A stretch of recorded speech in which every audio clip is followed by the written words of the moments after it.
Hey there, I have donned this incredibly metallic Santa hat to show you 5 metal cassette tapes that I got for Christmas. I'm going to show you them in ascending order of cover preference, and then when I'm done with that and I've shown you my favourite cover out of these 5 tapes, I'd like you to get down in comments and tell me what you got for Christmas in a metal vein. All of these tapes are awesome, but my least favourite cover is Testament The New Order. You know, I think it's a really good cover. I can't remember how much of the original cover is missing from the sides here, whether it's been squashed a bit, but I think it looks really good. So if that's my least favourite cover here, then what are the others going to be like, eh? And of course, this is a really good album. It's a great album, actually. It's my second favourite Testament album after The Legacy, I would have to say. Great crunchy guitars, great songs. I mean, you've got Disciples of the Watch and The Preacher. Okay, my 4th favourite cover amongst this batch of metal tapes at Christmas is this one. Killing Is My Business and Business Is Good, Megadeth's debut album. It's a great cover. I love it. I'm not so keen on the way that the original album cover has just been plonked onto the tape cover. It feels a little bit unimaginative, but it's also quite cool, quite stark, isn't it, with just the sort of the black bars at the top and the bottom. I'd rather that than some of the tapes you see just kind of repeat the name of the band and the album title for no good reason. Yeah, I think this looks really nice, and it's a good album. It actually took me a while to appreciate this album because I heard Peace Sells first, and then I went back and heard this debut album, and it just, you know, it didn't stand up, for me at least, in terms of songwriting or production. But over the years, I've learned to love it for what it is. And I've always loved songs like The Skull Beneath the Skin has always been my favourite. That's a great song. And also Looking Down the Cross. Those are my 2 favourite songs on this album. What are your favourite songs on this record? I'd like to hear down in comments. 3rd favourite album cover is another Megadeth album. It's So Far, So Good, So What?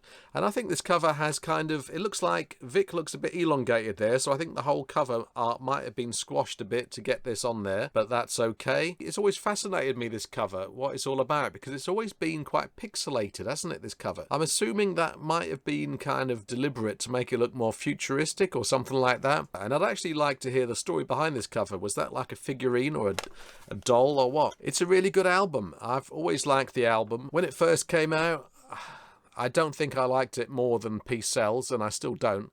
But there's great stuff on there, isn't there? Set the World Afire. I was listening to that the other day. Mary Jane and Hook in Mouth. Those are the standout tracks for me. Mary Jane is classic Megadeth, isn't it? Yeah, it's a really good album and a really good cover. Now, my second favourite cover here is this beauty. This was almost number 1, but when you see what number 1 turned out to be, I think you'll understand. This is a gorgeous album cover. Surely it's the only album cover in history to be from the POV of a dragon.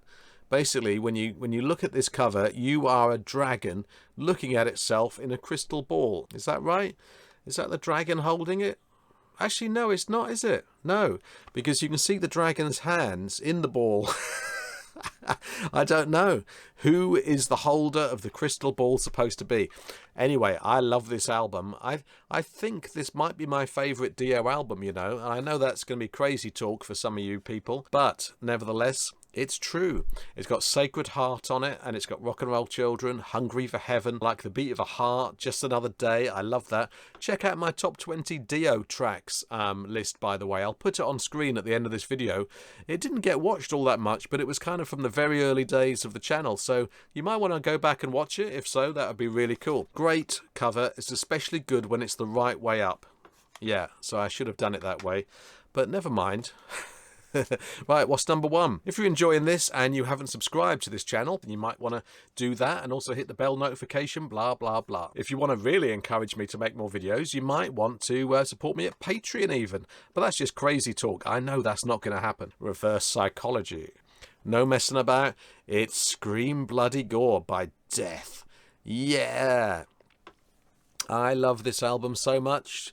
My favourite Death album, no question, my favourite Death album. I appreciate what they did later on with progressive type of stuff, and I love Leprosy, and I like Spiritual Healing, and then sort of like, you know, plenty of stuff from the albums that follow, but this is the one. This is, you know, this is death metal, isn't it?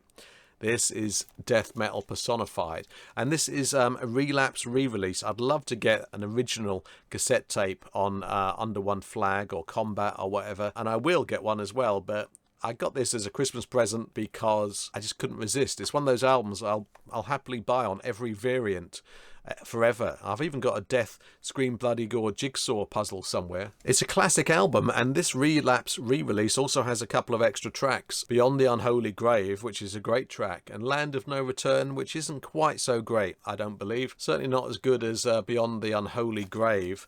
But this is great. And obviously, we're here to talk about the cover art primarily. So I just think that's a beauty. Just imagine walking into a cavern where these voracious ghouls are drinking blood, no doubt, and just being generally evil. You'd really wish you hadn't got into that cavern. It's just such a cool and morbid and kind of darkly amusing image, I guess. And the logo is amazing. I mean, it's got a spooky face and a scythe in it. You can't get better than that.